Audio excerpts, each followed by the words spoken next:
Have you ever heard of the concept of someone choosing a word of the year? Well, if you haven't, stick around. I'm going to walk you through briefly what it's all about, how I discovered it, and how I'm working on developing my word of the year for 2025. Hi, if we've not met before, I'm Shelley from Taming Frenzy. Now, I was introduced to the concept of a word of the year back in 2014, 2015. And this was when I was still working in education, and it was time for all the administrators to go back to work, and the folks at central office had a bunch of workshops and things for us to go through. And one of the things that we did was we were encouraged to read a book, and I'm sorry I've forgotten the name of the book, but where it talked about a word of the year, and then we were to come up with a word of the year. Well, being a little bit snarky and a little bit sarcastic and sometimes a little bit skeptical and cynical, I chose the word retirement, which, really was more of a joke than anything else.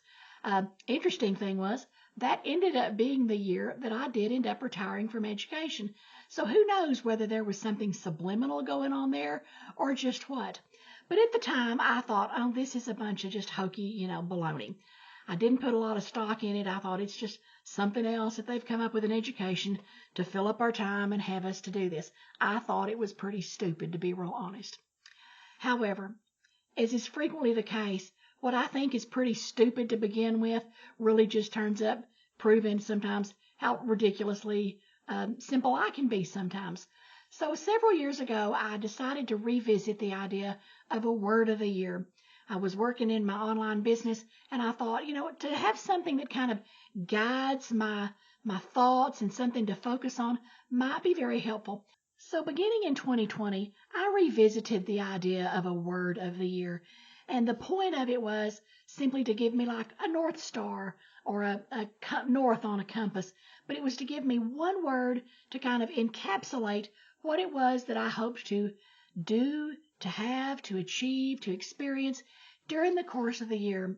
Sometimes, we create a lot of goals, and those are great. I'm in favor of it. But sometimes to be able to boil it down to just one word can be very helpful. So these are the words that I've chosen for the last several years. The first one that I chose in 2020 was the word impact. I was at a point where I thought this was something that really helped sum up the essence of what I hope to achieve in my life and in my business. So my word for 2020 was impact. In 2021, the word was build. Now, this ended up being a not so good year for building. This was the year 2021 when I was diagnosed with stage 4 cancer. And obviously, that diagnosis led to a lot of things getting derailed that particular year. However, in 2022, my word then was to regroup or to rebound.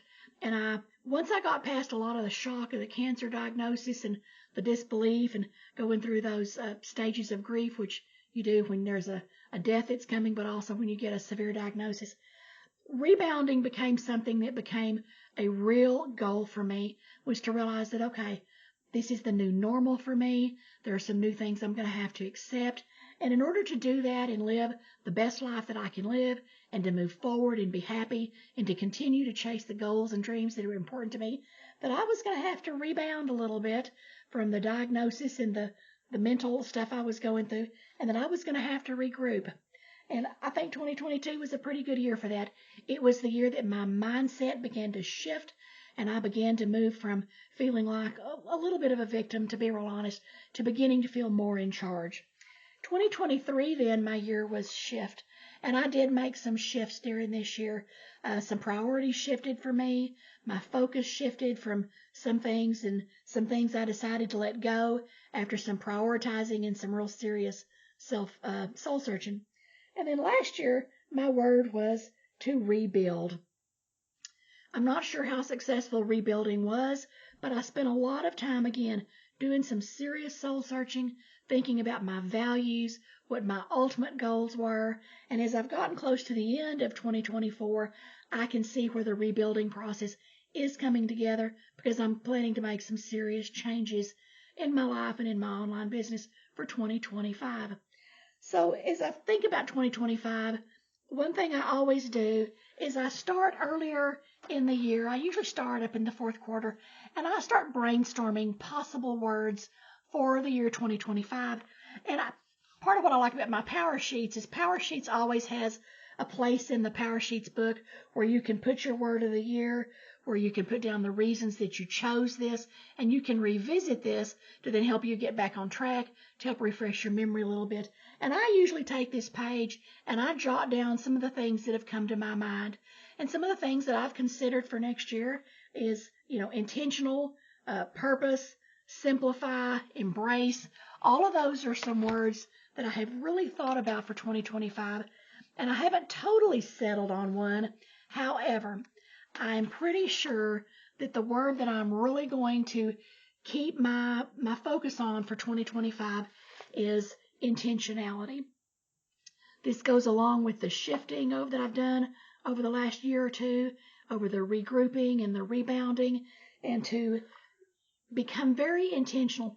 And what's really behind this, my thought process is, I want my days to no longer just float away. I don't want to look back at the end of a day or the end of a week and ask myself, what did I do? What did I do today? What did I get done? What did I achieve?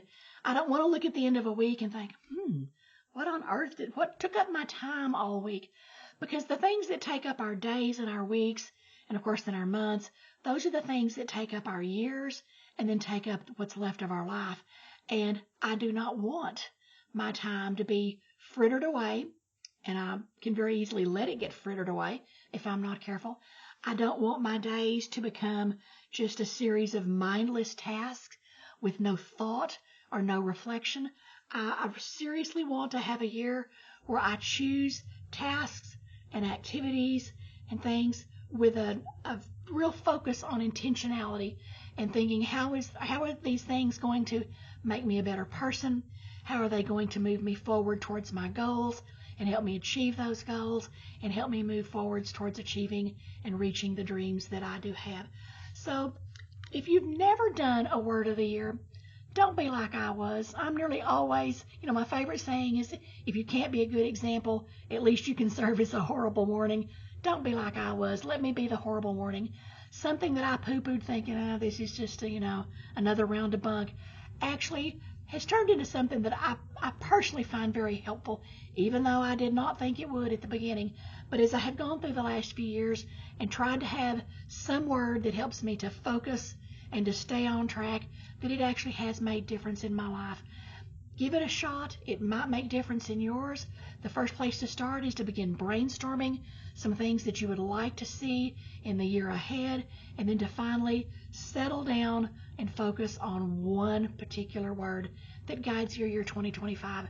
Hopefully at the end of 2025, we'll be able to look back and look at our word of the year and see the difference that it made in our life, the things we chose to do, the things that we chose not to do, and the difference that we made.